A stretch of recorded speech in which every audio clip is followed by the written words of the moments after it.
Hi, good evening, everybody. Welcome to Hoops HD Report, a very special edition of Hoops HD Report tonight. What I'm could be your that host, special? Chad Sherwood. Want to start by introducing our usual panel of panelists here. I'll begin with John Stalika joining us. John, how are you this evening? Oh, I'm doing quite well, Chad, and judging by our special guest bio, I guess I'm not the only former pep band or marching band member in the ranks. Yeah, a current pep band marching band member. We'll get to that in a second here. But first, also joining us, Joby Fort's in there with his yellow headgear. um, Hey. and David Gregg's back with us as always. Absolutely. I thought drinking whiskey and watching basketball was the perfect way to spend Valentine's Day, but she got really mad. I don't get it. But of course, we have a very special guest from CBS Sports joining us tonight, Jerry Palm, one of the preeminent bracketologists, if not the preeminent bracketologist, at least in my opinion, in the entire country. And Jerry, it's a huge honor for us to have you on tonight. And thanks for joining us. How are you doing? Well, better now. Although I could use some of that whiskey. Can you pass that through on this Google Hangout? There? It's not much of a hangout if you can't share the whiskey. Yeah, we had a little bit of issues here. We almost just had a video of Jerry's chair instead of Jerry himself, but I think we have things working. The chair's got more personality, actually. Yeah. I usually do my videos in front of my bar, so that would have been more appropriate. Had I known we were going to have whiskey, I would have tried to do it down there. That would have been fun. Oh, I need to come over to your house. But Jerry, just since you are our guest tonight, we wanted to spend a few minutes, obviously, just give you a chance to tell us a little bit about yourself, I guess. I mean, I've known you for years, since back in your days when you were in college RPI, and we followed you then, and now you're at CBS Sports. But I guess my question to you is, how did you get into the college basketball and become the great bracketologist that you have become? Well, it goes back, this is my 23rd year, I think, of doing this. I started with the 93-94 season. That was a year that they changed the RPI, and I saw an article about it. I had a computer, too much time on my hands, a new database tool I wanted to try, and this is like right after Al Gore invented the internet, so there weren't school websites or anything like that. I gathered all the data by going through old newspapers and the agate type and the scoreboard page, and threw all the data into my database and calculated the RPI, and I shared it on news groups, which, as you guys probably know, is the caveman writing on the wall version of message boards and stuff that we have now. And thinking that, really fewer people than we have on this chat would be interested in it. As it turns out, more people were interested in it than that. And, the next year, I had an AOL account. Remember AOL? Oh, yeah. They gave us the ability to have a web page, so I started storing it there. But I was doing this all for my own edification. I think I started doing brackets that second year, or at least publishing a bracket that second year. And but the third year is really where the miracle of the story occurs. A guy who covers Penn State found my stuff. And the miracle, of course, is that Penn State is good once a generation in basketball, and that happened to be the year that they were good. Right. And so a guy covering Penn State finds me. He starts talking to me. He likes me. He tells two friends. They tell two friends. Shampoo commercial breaks out, and within about 2 years, everybody covering college basketball knew who I was because I was the only one who actually attempted to calculate the RPI and bring it to the public, and I guess, in a sense, take some of the mystery away from it. But like I said, I was really doing it for myself, and other people happened to be interested. And once sports writers find you, that's pretty much it. It's I couldn't have stopped it. I suppose I could have locked my door, turned off my phone, gotten the fetal position under my desk, but they'd have probably broken into my house anyway. So I really, it's something that found me more than I found it. But once the ride started, I went along with it. And football started the BCS in '98, and so I got involved with that too. It was pretty easy to adapt what I was doing to that, and it's one thing leads to another, and next thing you know, I'm working for CBS. I mean, yeah, that's great. You mentioned football. I know you do the poll game predictions there on CBS on their website as well, and Right. Yeah. But CBS invented the tournament, so that was nice. They may have. A lot of people think I invented the RPI, and that's not exactly true. Well, because they always used an RPI. Now I'm showing why, but didn't it used to be a third, and a third, and they altered Yeah, it? don't know the entire history of it. Yeah. It started in '81. I Yeah. want to say. The couple Stanford professors helped because the Stanford AD was on the committee at the time, and when it changed in '93, '94, the old version was 20-40-40, and that's when they changed to 25-50-25. But it could have had another change before that. I just wouldn't know. Okay. They also used to have what they called the secret adjustment. That was, Right. thankfully, that's gone now And as that's well. the only major change since that time was in 2005 or before that season. They did away with the secret adjustments and added the home and road weighting, and now the formula is open to anybody, like me back then who had a computer and too much time on their hands, and there's probably a lot of people like that now. Yeah. Well, Jerry, we want to actually get in and discuss the teams and the brackets that we as we are right now here in this season, and I wanted to actually ask you about the way that you choose your teams, because there's a lot of things that I've seen in your most recent bracket, in fact, that I agree with. Some things that I just don't agree with, and I'm sure that's. I know you talk to a lot of people on Twitter and you respond to them and you hear a lot of disagreements, I'm sure. Oh, yeah. Maybe that's an understatement. But is there one thing that is the most important factor for you when you look at a team, be it quality wins, bad losses, road neutral record, or do you find it more to be just a balancing of everything? Yeah, there is, and it's like this with the committee too. There is no most important factor. And oftentimes it's going to be about what stands out when you're comparing two teams or several teams together. The committee can do, I think, as many as 4 at a time. I usually am only looking at 2 at a time, but I'm not 10 people, I'm only 1, so I don't really need to look at multiples at a time. But it's usually just kind of what stands out, because if you're looking at 2 teams, their quality wins might be largely similar, but one team's got a couple of bad losses and the other team doesn't. So in this case, the bad losses are what stands out. And sometimes it's the quality wins that stand out. Sometimes it's top 50, it's top 100. Sometimes it's strength of schedule. It really just varies from comparison to comparison. I guess the other question that I had to you before we get into the teams is this year itself, at least in my opinion, I think we've seen more top teams going down week after week, and maybe more parity in college basketball than I honestly can remember in maybe the last 10, 15 years. I don't know if everybody else would agree with me on that or not, but it's almost been a crazy year, and I think we're setting up for a crazy tournament that'll probably end up with 4-1 seeds in the Final Four right after all this. Yeah, right. Well, good luck filling out a bracket this year, because it is really crazy. My editor about a month ago says college basketball is drunk, and that's pretty much the way it's been this year. I don't think I've had a week yet where one of my number 1 seeds didn't lose, and I've got the 4 number 1s in my bracket now: Kansas, Oklahoma, Iowa, Villanova. I think it's quite reasonable to expect each of those teams will lose again before their conference tournaments.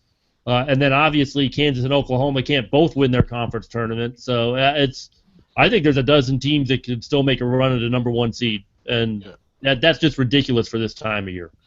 I mean, we'll get into this as we go on to the brackets. I think that there's a little more parity, but I also think part of the reason is that you have a lot of the number 1 and 2 seeds that are in similar conferences. If you looked at Kentucky last year, they didn't have to play any protected seeds on the road. I think they played 1, and it was Louisville, whereas Kansas, Iowa, Oklahoma, they're all playing multiple protected seeds on the road, so it's harder to win those games. So, but anyway, that's why. Well, that could be part of it, but it's been going on all year. I mean, it happened in non-conference play too. I mean, there just hasn't been. Last year we had a dominant team. Kentucky was a team everybody thought could go 40-0, and probably regardless of whatever league they were in. But that was the one story of college basketball last year, and this year there isn't one story. There's a ton, but there are no dominant teams. There's just a lot of very good to great teams. Right. Well, I guess why don't we talk about some of these 1 seeds you have up here, Jerry? And Oklahoma, despite losing this weekend at home to Kansas, still on your 1 line. I agree with you, but I guess there may be people out there that say, hey, you're 1 seed, you lose. Shouldn't you be falling down? Well, you have to keep in mind that everything is relative. You know, Oklahoma wasn't the only team that played this weekend or lost this weekend. You know, Virginia lost, Oregon lost. Oregon lost twice last week, and you know, this isn't a poll. All right, one game is one at this time of year, like 25th of your total profile, and losing to another team that's really good, like Kansas, is not as damaging as losing to Stanford or losing to Wisconsin or losing to Oklahoma State. I mean, it's all relative, but the committee the committee, of course, doesn't even start looking at these teams as collectively until the Wednesday before selections. But doing this, the main thing, at least for me, is you don't overreact to one game. One game is a part of who you are. It's actually, in this case, about 4% of who you are, and you're judged on your entire season, not what you did last week. Yeah, and unlike, when Oregon lost, they did not mess around. I mean, they lost good. I was at the Cal game, and Cal, I think, was up 20-0 in warm-ups. Yeah, I think they were. One team that I think we've had a lot of controversy about actually this year, maybe not controversy, although David got into a bit of a Twitter argument last weekend about it, but it's Maryland. My favorite thing was that Van Pelt was arguing a puppet. Yeah, he was. Scott Van Pelt was. It's funny, I'll hear from Scott. I don't really hear from. It's weird for me to hear from ESPN people because they've got Joel Lenardi down the hall basically, although he's not there all the time. But still, I hear from Scott about Maryland at least once a year. Scott and I will have a conversation about Maryland's fate in life, and I guess it's I just think it's interesting. But I always look forward to talking to Scott because he's reasonable, intelligent. Yes, he's a fan, but he also understands that being a fan doesn't always help the conversation. So he's pretty good about having realistic conversation about what's going on with his team, which most fans do not. Well, this Maryland team, you have them down on the 3 line. I think nationally, again, you just said that these aren't rankings, but I think the rankings still have them in the top 6 or 7 in the country, even after the loss to Wisconsin. I don't even look at the polls, so I couldn't even tell you. You should. But I guess with that Wisconsin loss, like my question is, I think our group here at least kind of thought this Maryland team was a bit of a fraud so far this year, picking up wins but not against the top competition. Correct. Did you think they got kind of exposed this weekend and maybe they really are, pretty darn overrated? I don't know. I mean, they've beaten better teams than Wisconsin at home, But the reason that I've had them down the list is that they don't have the high-quality wins that the other teams that they're competing with do. And 2 of the teams I have ahead of them beat Maryland. So, before they beat Iowa, their best win was probably Connecticut. And Connecticut is... Yes. Okay. But, that's it. They beat Iowa. Iowa was their first top 25 win of the season. And it was what? The last week of January before they even played or beat a team of that caliber. They lost at Michigan, and Michigan, again, an okay team, but they just didn't have – when you look at the teams above them and the high-quality wins that they have, Maryland just doesn't compare. And so even though they only had at the time 3 losses – it just didn't. To me, it just didn't stack up. It's not number 1 seed worthy. And before the Wisconsin game, they had 3 top 50 RPI wins, and the highest seed that ever got with only 3 top 50 RPI wins was a 3. And so that actually felt right for Maryland. I mean, that wasn't a basis of my decision. That's something I looked at after the fact. But the committee wants to see higher quality wins from higher seeded teams, and that's usually how it's going to work out. And another thing about Maryland, I don't evaluate teams exactly the same way you do because I'm not really trying to guess the committee, but I think in college basketball, like when you're playing at home, you have 2 advantage. One is the familiarity of the venue, the floor, the rims, shooting backgrounds, and the other is the atmosphere. And I don't think Maryland's proven that they can win without those 2 advantages against tournament caliber teams. Yeah. And they certainly haven't proven that they can win with it going against them. They didn't beat Michigan. They sweated out Ohio State. They sweated out, I don't have their profile right in front of me. Well, they won at Wisconsin by 3. They won at Ohio State by 5. So they they, wanted- by losing to Wisconsin at home, they did themselves a favor by it made their road win at Wisconsin it look made better, right? Wisconsin look bad. Yeah, it was kind of funny. Van Pelt was joking with me before that game. He says, "Well, we should lose to Wisconsin so it adds to our top 50 wins," which it actually did. Sort of backdoor to top 50 win there. But they're 46, so who knows if they'll be there for long. But but it's also it's not even just like top 50. Top 50 is kind of like the at-large pool usually. I mean, now with a 68-team tournament, there's going to be 3 teams or so outside the top 50 to get large bids, and some inside the top 50 that won't. And one of Maryland's top 50 wins is Princeton. Princeton's a nice team. They're probably not one of the top 50 teams in the country, and they're not an at-large quality team for sure. And if you look at the number of teams that are at-large quality or better that Maryland has beaten, it's Iowa, Purdue, Connecticut, and now Wisconsin. And Wisconsin is borderline, and in my mind, Connecticut is too. Jerry, as we talked about, you mentioned Cal very briefly, and I wanted to go over there because this has been a huge debate we've been having with David especially. This Cal profile, one true road win, and it was a game they had to sweat out at Wyoming. Yeah, overtime. You've got them as a 7 seed, which is fairly solidly in the field, though. Yep. And that may be a record. I don't know. You track these things better than I do, but that may be a record. Only one road win and being a solid NCAA tournament team. Yeah, that's true. It's because they've beaten so many good teams, albeit at home, and it's entirely possible that I've got them a little too high. I just don't like a lot of the teams below them. It's better to be a home court hero than a no court hero, and Cal hasn't really proven they can win away from home, and I think at some point they're going to have to. At some point they're going to have to beat, even if it's somebody like Washington, who's a bubble team, or beat somebody in the conference tournament away from home. But this is a committee that took UCLA last year, and UCLA was the worst road or neutral team that has, in the 22 years that I've been doing this, to get selected for the tournament. Cal is in that boat. So, if this is a committee that's going to take them, then I don't feel too bad about Cal, but I can see the argument that they're probably overseeded a little bit as a 7. By the way, I think I've got them as my lowest 7, which would put them at 28. And they are at least very heroic when they are at home. I mean, they're they're taking out Oregon and Pavilion, everybody would be in trouble. Yeah. David, you're the one who's the big fan of the road win being such a huge stat. Well, again, I think Cal is good enough to beat good teams when they have those 2 advantages over good teams. I don't think they're good enough to win without them, and I certainly don't think they're good enough to win with it going against them. And to me, I mean, winning on the road in college basketball is really hard. Even teams that are nowhere near the NIT win more than half their home games usually. And what sets you apart is being in the top 15, top 20% of teams is can you win away from home? And to me, Cal can't. Now, again, I'm not trying to guess the committee. There's categorical reasons to take Cal, but I would make a case that Cal doesn't belong at all.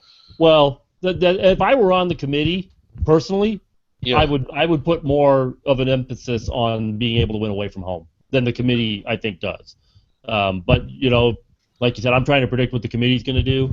Cal's got a lot of good wins. They've all come at home, but it's and even at a 7 with this group of teams, they may be too high. But if I were on the committee, I would tend to favor teams that can win away from home, and maybe don't have as many good wins, but as Cal does. But that's just me. Right. I think another team that's going to be interesting in how they're placed right now is going to be North Carolina. I've noticed that you have them on the 3 line. Is this because they only have 5 wins against teams that would probably be in the tournament as of this bracket right now? Yeah. They're Maryland, except they beat Maryland. But it's basically the same profile. Actually, really, one of the differences is that Northern Iowa loss is worse than anything Maryland has. But it's basically the same thing. They've beaten some good teams. They haven't beaten really any great teams except maybe Maryland, and they beat them at home. And it's a profile that needs better wins to get to the top line. But you look at their schedule: home and home with Duke, Miami at home, at Virginia. They got Syracuse again before the ACC tournament. So if North Carolina really is that good, and this is the team everybody thought they were preseason number 1. If they can run through that schedule and pile up some quality wins, they can make a push for the top line really without too much trouble. Right. It might not need teams to lose to jump them. And a bit of statistical component on that Northern Iowa. Northern Iowa today cracked the top 100, and they've actually been rolling up. So all of a sudden, the loss isn't the quote-unquote infamous bad loss. Yeah, it's still a bad loss. Well, bad enough. and it was without Marcus Page, so Yeah, it was that's obviously a factor. I really don't care. And I don't think the committee cares, by the way. That's something that's really been overblown. This week, I'm sure you guys noticed, I think it was one of my colleagues, John Rothstein, tweeted something about Syracuse being evaluated as if the games with Jim Boeheim missed didn't happen. And that's just a bunch of crap. There's no way they can do that. I think it's my understanding, and again, that the committee takes it into consideration for opponents. So in other words, if you beat North Carolina without a key player, you're not going to get as much credit as if you'd beaten them at full strength. But as far as North Carolina in and of itself, I don't think they give them a pass for when they don't have a key player. Your profile is who you are. I mean, the committee can't sit there and say, well, that game didn't happen. And they can't sit there and say, well, you would have won if that player was there, that coach was there. They don't know. So those are assumptions you can't make. So you are who you are. And really the only time that I have noticed an actual impact because of an injury or a suspension is when somebody is lost for the year. You have seen cases where teams have been docked seeding because a key player is not there, and it's usually due to a late injury. I mean, Kenyon Martin's the most famous case, but more recently than that, Robbie Hummel for Purdue about 4 years ago went down in February, and Purdue had a 2-seed profile and got a 4, and that's how the committee typically reacts to that sort of thing. It impacts seed. If it impacts anything, it's not going to impact selection, and the impact is usually negative, not positive. So in other words, St. John's is going to be a scarlet letter that's not going away for Syracuse. Yeah, but on the other hand, in a sense, they've played that away. I mean, it's not going to get completely ignored if they're compared to a team that's like them, but that team didn't lose to St. John's, then it hurts them. But I think Syracuse has proven, largely that game is more of an outlier than what is typical of them. Well, I think the discussion of injuries is actually a good segue to another team that's below your first 4 right now, Jerry, but you have them in as an auto bid, and that's this Wichita State team. And I understand them dropping, having lost 2 out of 3, but a lot of their losses did come without Van Vliet there when he was injured. And they still played close in, I think, all except for the Iowa game in those losses. And maybe they really do belong. 10.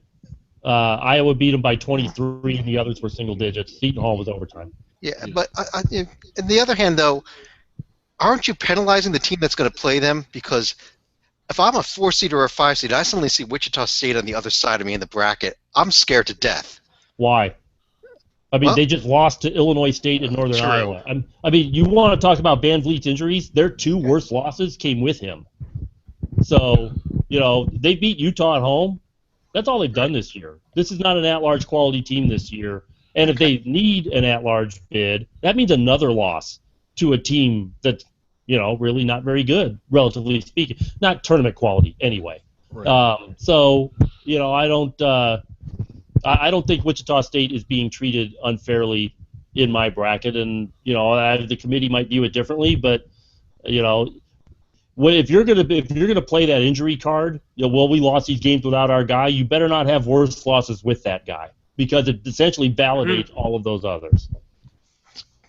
It's a great point. I really like that. Let's turn to a few other teams here. A couple teams that I saw in your field this week, I think just might have moved in because of what's happened in the past week or so. 3 of them actually: Texas Tech, Alabama, and Wisconsin. You left out LSU, but go ahead. Well, LSU, I think you had in as an auto bid winner previously. Oh yeah, last Monday I did, and then they dropped out, and now they're back in as an at-large. Yeah. In their first 4 anyway, so it's correct. a discussion point. Yeah. But how about this Texas Tech team? You have Texas Tech. You have it at the 9 line. Despite I think they lost 8 out of 9 at one point or something close to that. Something like that. Yeah, they did at least 7 out of 8. But that's just part of who they are. Losing 7 out of 8 doesn't disqualify you. It's just you have to do things to make up for that. And lately they have. You know, the last week they beat Iowa State at home. They won at Baylor, which was really the thing missing. Yeah. You know, you talk about road performance. I mean, that was the thing that was missing. This was a home court hero. Now they get a high-quality win on the road at Baylor, and, you know, yeah, their numbers aren't great. They're, 4-7 top 50 and 6-8 in the top 100. Those aren't great numbers, but I don't have them all that high in the bracket either.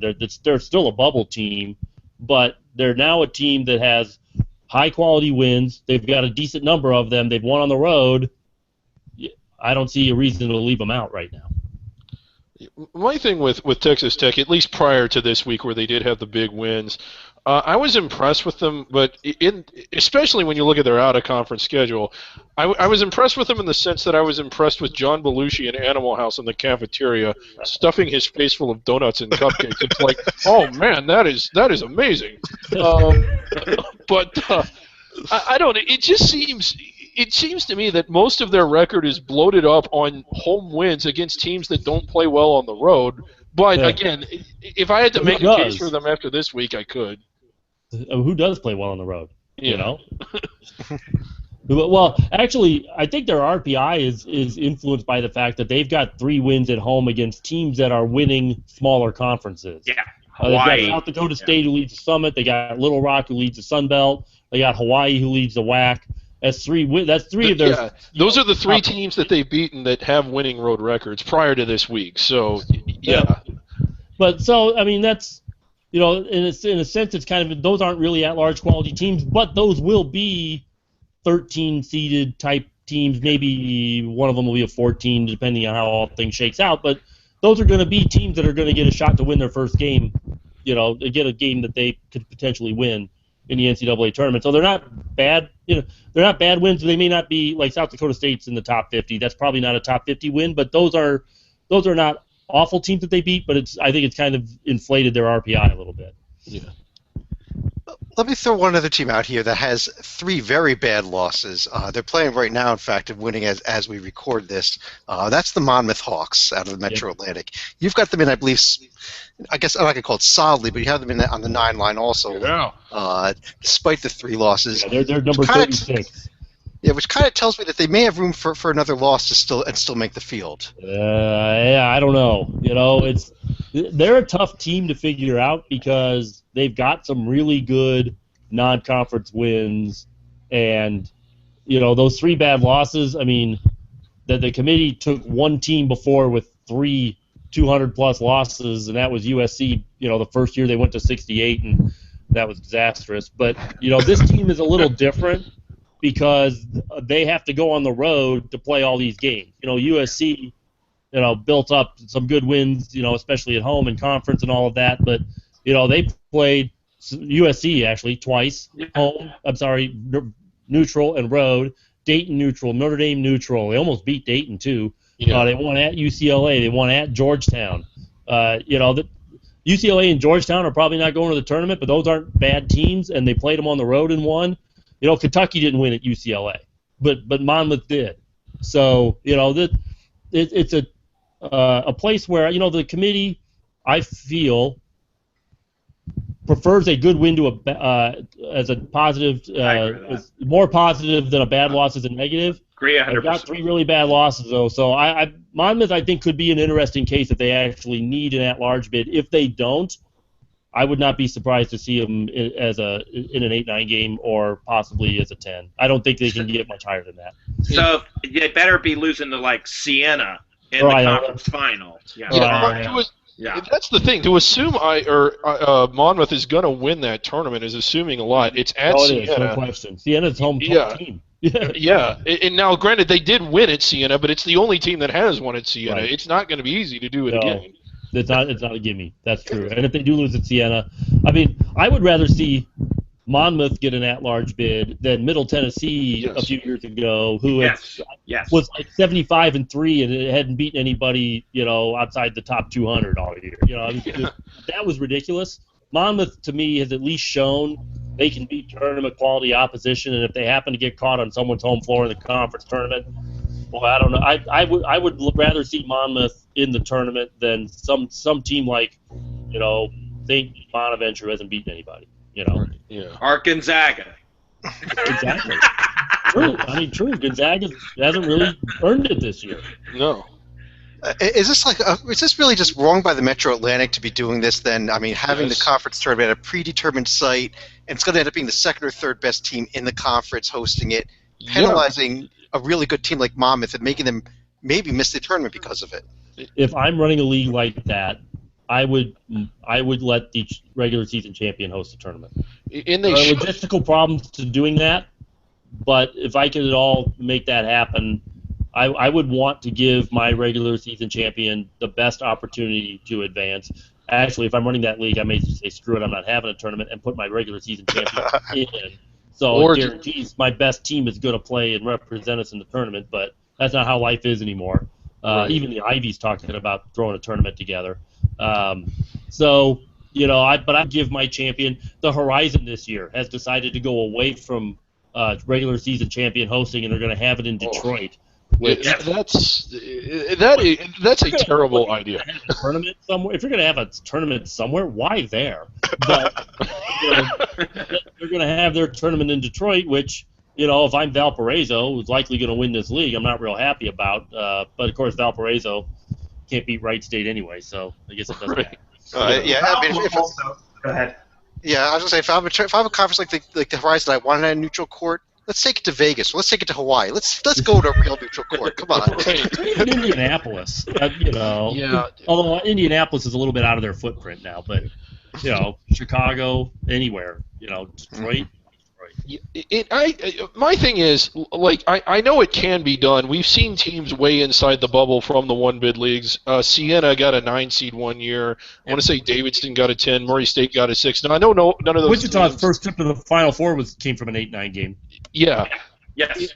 And I don't want to say, it can be done. Now, those teams didn't need at-large bids, but when you're 2-3 lines inside the bubble, generally that means you would have gotten one had you needed it.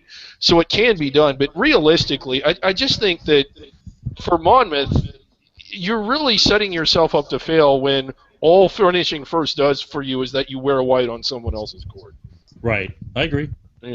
Not the way I would do it, but that's why I'm not a conference commissioner, among the many reasons why I'm not a conference commissioner. Yeah, because what I was going to say was Valpo has another advantage over Monmouth in that they at least have a ladder format where they get a bye into the semifinals.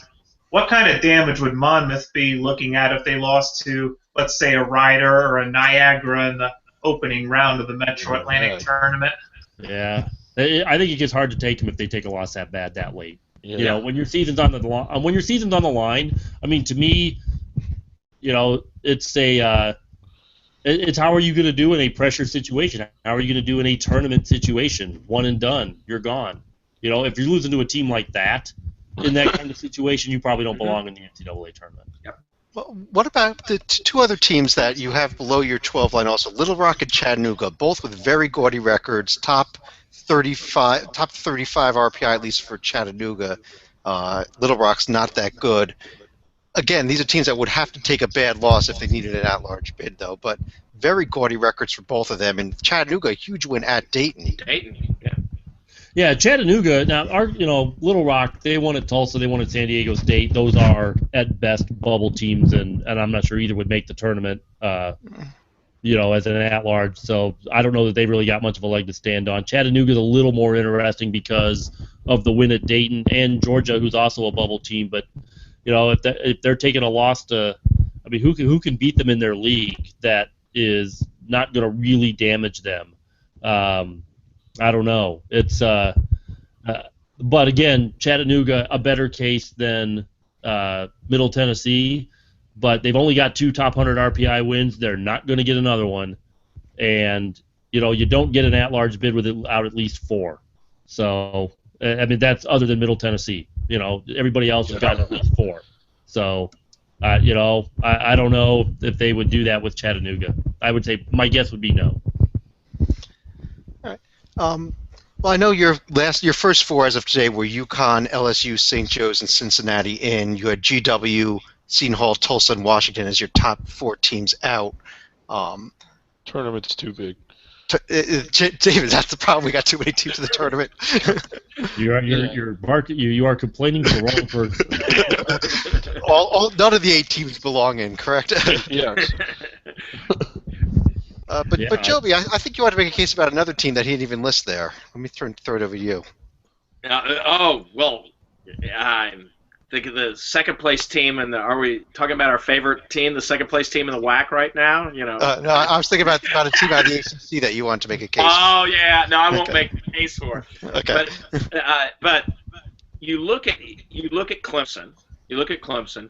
They have very similar type wins profiles to the Alabamas, the Texas Techs that we're talking about.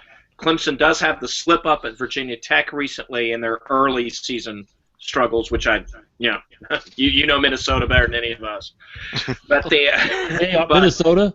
Yeah, Minnesota might not win the Minnesota State high school tournament. I know they're awful, but they got to get better before they're awful.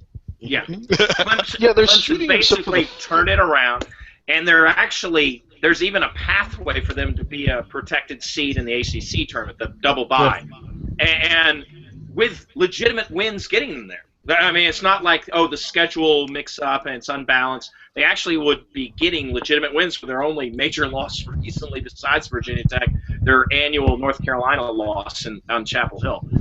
What do you see that Clemson has to do to get over the hump, to get into the tournament, given that they have their collection of good wins? What do they need to do to erase those bad losses?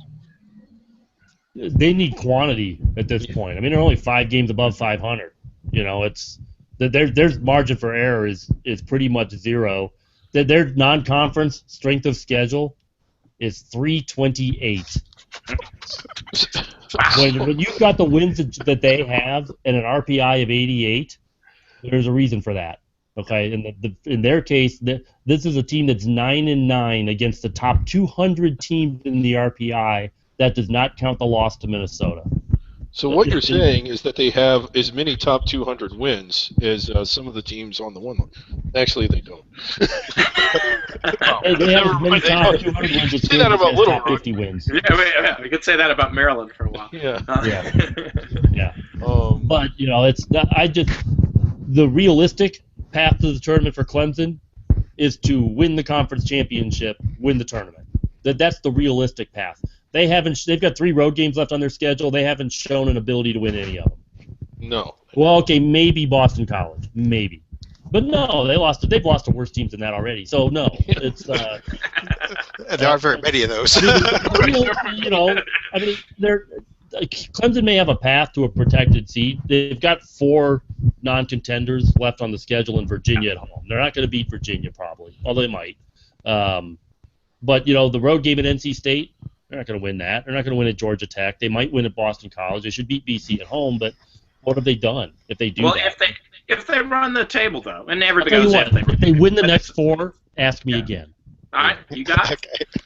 Well, that's what I told the Ohio State person today, too. I told the Ohio State person basically, Ohio State's got a bad profile in a different way, but that's what I said. What's their realistic path to an at-large bid? And I said there isn't one. But if they win the next 4, ask me again. So that's how I feel about Clemson. I guess one of the that I saw has dropped out of your field entirely, not even your first 4 out, is VCU, Jerry. And was it because some type of curse when you were there? Or Yeah, they might be thinking that. I felt bad about that, because I'm obviously I caused the last 3-pointer at the GW game to fall short. I just put out my hand because the force is with me. No, I mean VCU just doesn't have. They just haven't done enough. Their wins are St. Joe's and St. Bonnie. They won at Davidson. They won at Middle Tennessee. It's just not enough to overcome the losses. They played a good schedule. They just didn't beat any of those teams. And part of the problem is they weren't ready yet. You've got a new coach, and even though he comes, as having been an assistant there before, it's still a transition, and it's just not. It takes a while to do that. But the home loss to GW really hurts, and then you go out and lose to UMass the next time out. Oh, God. Yeah, I mean that's That's that's in a sense it's almost like letting GW beat you twice. Yeah. And, The so surge- they've got to go to GW still. They got to go to Dayton still. It's not over for VCU. They're not that far out, but they're not going to get back in beating Rhodey and Richmond and George Mason. I mean, they're going to have to take their act on the road, and they've already won some road games, so it's not like they can't do it. It's just that this little bit of a slump that they had pushed them from barely in to barely out. Yeah, it was kind of funny. On Thursday of last week, I was talking to someone about how much I liked Will Wade and how they got off to a slow start, but how well I thought VCU was playing and how I thought he was responsible for Chattanooga being as good and as deep as they are. And then 3 hours later, Chattanooga goes and loses to West Carolina, where I think the five of us could beat them. And VCU goes And that includes the puppet, right? Will Wade. Yeah. Well, yeah, a rough week, I guess, for Will. But yeah, I mean, VCU is fine, and of course, you get to the conference tournament. They go into that event with a lot of confidence because they do so well in it. So I'm not ruling VCU out by the VCU is a much better chance to get back into the tournament than either of the teams we just talked about. I guess the question I was going to ask in regards to VCU is, do they have to do something like Davidson last year where they at least win a share of it or win it outright like the Wildcats did last year? Does it even matter? Last year. It was a different league last year. This league isn't as strong. So it's not really a matter of winning the league. It's that winning the league doesn't guarantee them anything unless they're winning the conference tournament. That guarantees them something. But a regular season title isn't going to guarantee them anything this year. I got to ask, point of clarification, doesn't it give you a procedural advantage? Because instead of being get your voted, name on the board, and then they Okay. vote off most of them the first thing they do. Okay. So VCU doesn't need to win the regular season title to get their name on the board, and if they do enough otherwise, I mean, winning the regular season title they do control their own destiny, at least for a share, because they get to play at Dayton at the end of the regular season. But I mean, realistically, they're not going to have a lot of control probably over whether or not they win the regular season title, unless they do obviously win all the way out. Okay. I guess one other team I wanted to mention to you, Jerry, noticeably absent from your board as the champion out of the WAC. I did not see the Grand Canyon Antelopes for some reason. Yeah, largely due to ineligibility. Okay. Well, we got a petition going. We are. I saw that. Last time I saw, we were about 99,800. Yes. And now that I know you're all lawyers, I understand why.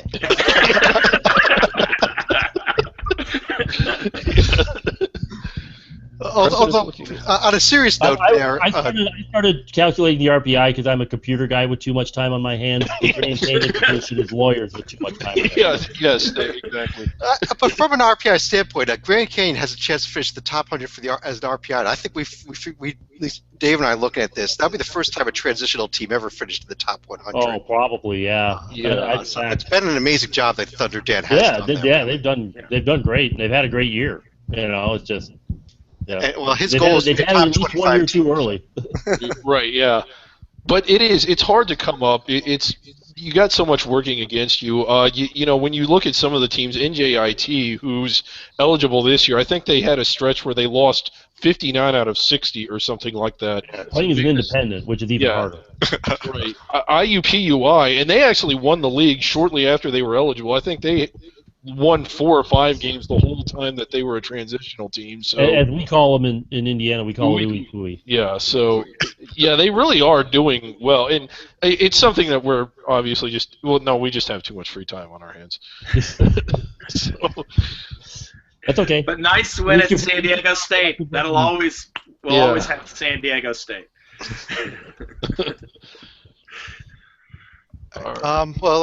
David, Joe, or Joby, or John, any other questions for Jerry here? One other thing, I mean, how much differentiate, and this is something that we opened up with, we talked about the 1 line. What about your 2, what about the 2 and the 3 line, or I guess just the 2, because right now it looks like there's a lot of blur between the 1 and the 2 to where I wouldn't be surprised. I think any one out of the 8 could end up on the 1 easily. I think you could go down to the 3s. I think any of those 12 could legitimately make a run at a number 1 seed, and it wouldn't require a significant step up in play from what they're currently doing. Yeah. Yeah, and that's college basketball this year. And usually by now, we can identify a couple of teams that we know are going to be ones, and then there's a fight for the last couple of spots. We may go into March with none of those spots 100% secure. We could, yeah. Hey, Jerry, I have a question. It's a fun question. It's completely an opinion one. Last year, we pegged in early February. We kind of got around and said, okay, what team do you think will come out of the blue because of the schedule is set up, they're a good team, et cetera, that no one's talking about, that's going to be in the discussion and in this tournament? Purdue was actually, your alma mater was that team.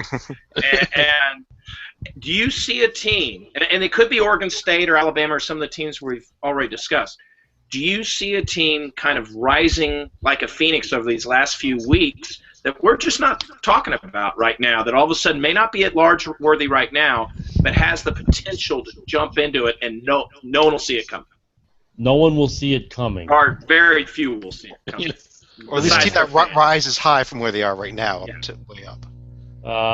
Boy, let me think. Nebraska. 10 miles.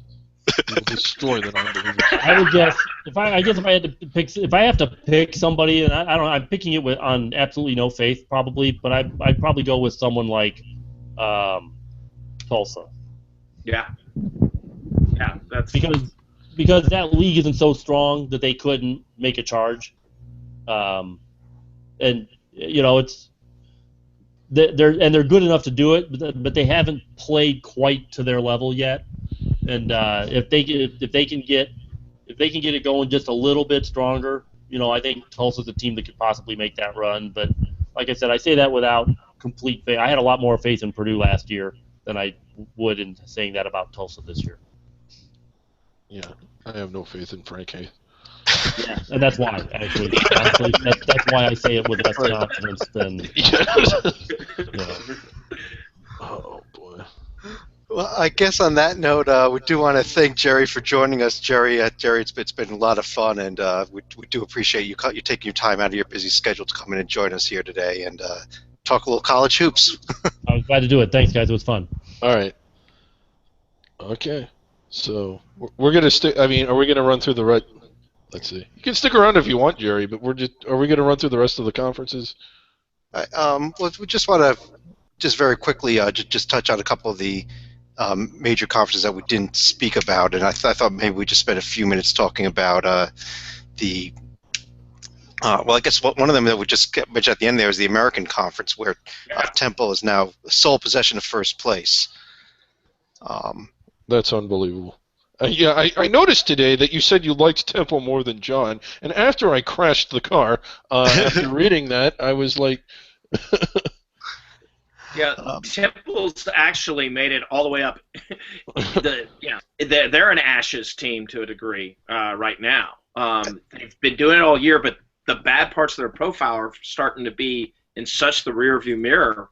Maybe I think Temple might be inside the bubble. Actually, another loss to in East Carolina away, and away we go. Forget about that. But since that East Carolina loss, and this is my argument on Tulsa, they've run off 5 straight wins, but they also. Chad is arguing for Temple. I'd like to point that out. I want to put this in here. They are now sitting here at 6-0 against the four best teams in the conference besides themselves. Only one game left at Tulsa the 23rd. They have a chance. They win that one, they'll have swept them all. Now they can really change their profile. They're playing Villanova this week, a Big 5 out-of-conference rivalry. They win that game. I don't think there's anybody in the country that's going to say they don't belong in the field. But even if there's another funny thing that I listed in reference to Temple. Do you know who their best win is once you get past those 6 notable wins in the American? Hold on. Dickinson. Oh my God. Yes. Yeah, well, Minnesota, Fairleigh Dickinson, those are fairly even. Minnesota is about 30 points lower than Fairleigh Dickinson right now if you go to our other friend Warren's page. They beat LaSalle, and LaSalle beat Dayton, but okay, yeah, I give you that. They did nothing non-conference, but in conference, they have dominated the top teams of this conference, dominated as in undefeated against the top teams of this conference, and that's why I am on the Temple bandwagon, believe it or not. Yeah, I mean, boy, they really dominated some mediocre teams. I actually like Temple, but I'm not big on the. Well, SMU's good. They would be for real if they were eligible. Over in the we don't have very much time left here. I know we spent a lot of time with Jerry, and we do appreciate that he came on, and we want to thank him. But one other conference I wanted to hit on, or two others maybe. The SEC, first of all. Kentucky, I believe, was in Jerry's bracket as a 4 seed. I think I have them as a 5 seed this week. John, you have them either a 4 or a 5 as well. This team is really starting to play pretty well right now. And maybe it was thanks to John Calipari getting himself thrown out 2 minutes into a game. Channeling his inner Norman Dale, John Calipari gets tossed. After they called a foul on South Carolina. I believe he thought it was actually should have been a flagrant foul. He thought it was that offensive of a foul. They just called it as a normal foul, and that's why he blew his top. But it may have also been something that he planned to do heading right into the game. I don't know. Yeah. It kind of had that feeling, didn't it? Yes, not even kind of. Yeah, they certainly ran the picket fence around South Carolina all day. Wow, they curb stomped them. It was a thrashing. I don't know if I was more impressed by that than I think I was than when they went to Kansas and took them to overtime while being in foul trouble. What a showing. It really was. Also, the other conference that we think we need to spend the last few moments on here. 5 of 6, by the way. Yeah. That was your 1 seed. Remember that, Chad? Remember? No, I think that was Lee Del Vecchio. I edited my name out of that podcast. Oh, okay. All right. I just like pointing out every week how bad A&M is playing. So I think let's talk just a little bit of ACC too before we call it quits. And Joby, you're not going to talk about Virginia just totally destroying John Salika's favorite venereal disease tonight. but we have a game of somewhat note coming up on Wednesday night here.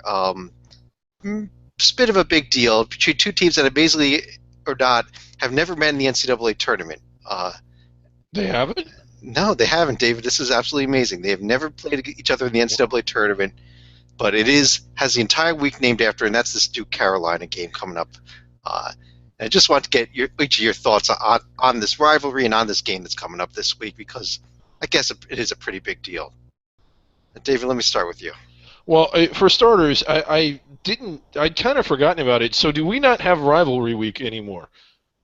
Because, again, anything that happened to be played the week Duke and North Carolina were playing was instantly deemed part of rivalry week, even if they weren't really rivals at all. Like, I remember Xavier and Georgia playing one year, and then running a promo about what this big rivalry between the two were.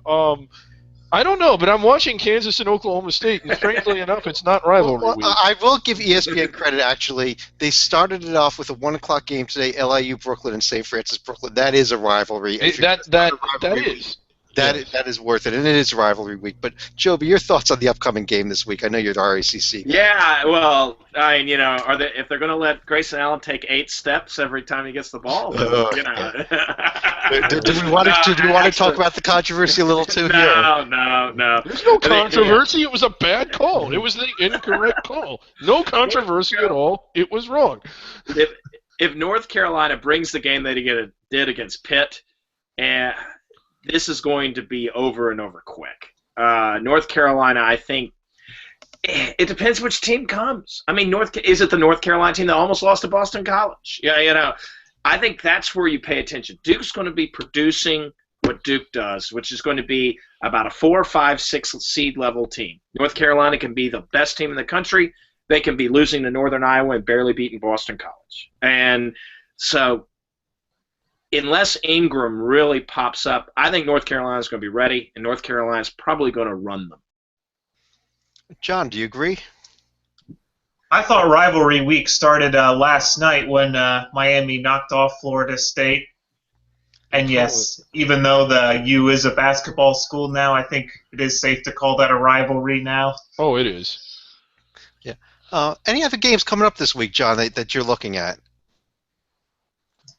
Well, I'm looking at one from my own school in a couple nights, even though it's on another network. But Xavier and Providence has also become a nice, quiet little rivalry in the Big East. What is the most heated Big East? Is it still Nova Georgetown? Is that the one of the hottest temperature? Because I don't think the Big East has really developed hate for each other yet. It's one that ought to be the highest rivalry, but Georgetown just hasn't been on the same level that Villanova was. But what's funny is Villanova has not been on top for this long in the original incarnation of the Big East. That's what Georgetown was in the early to mid-'80s. Yeah. I really thought it was DePaul St. John's. You guys really shocked me. That was. Well, that's coming up in a couple nights as well. I mean, they've sold dozens of tickets for that one. They sold dozens. Yeah. Dozens. But on that note, let's run through it for any final thoughts here. I think we covered a lot tonight, and I want to start once again by thanking Jerry for joining us. But John, let me start with you. Any final thoughts for the evening? It was great to hear his train of thought when it comes to how he selects the teams and not just go through a bias from the network, which you may see from other bracketologists out there. Or a bias towards his homes, towards the school that he went to, as well. I'll refer to a certain Lee Del Vecchio in his brackets. But Joey, yeah. You're fine. Virginia's a 2 seed. Don't worry, they're a 2, not a 1 right now. But no, it was great having Jerry on, and look forward to seeing March come up. And pay attention to Frank Haith. Huh? Okay. David, let's end it with you. Well, again, I just wanted to say that for the longest time, I thought there should be one person in charge of all of college basketball. We talked about how conferences need to rework their tournaments. We talked about how the committee needs to select teams. One person should be in charge of all this, and I think that person should be me. I've been saying that for the longest time. I would fix everything. That's one of the things. Secondly, I found it. I think he's right when you say that there is no one biggest thing for the committee, because the committee is 10 different people. It changes from year to year. We've pointed this out before, but if you look at a lot of the schools that have ADs on the committee, they did go on the road. That was kind of refreshing, and it gave me pause, because when I look at teams, I know this comes as no surprise to you, there is one thing that I start off looking for more than anything else, and it's road wins. But maybe the committee doesn't, and maybe that's why people that are trying to guess the committee, like Jerry, like John Teitel, and like a few others, are overvaluing teams more than they should, because the committee will likely overvalue them more than they should. And the reason they'll do that is because I'm not in charge to do it correctly. All right. Well, apparently David Griggs is going to be running the NCAA in a few years here. We'll keep an eye out for that, and at which point we may need to find a new entity to run all of college basketball. Hey, it wouldn't be a first time a puppet was running the NCAA. On that note, I want to thank everybody for joining us. Thanks to Jerry Palm again, and we'll talk to you again real soon.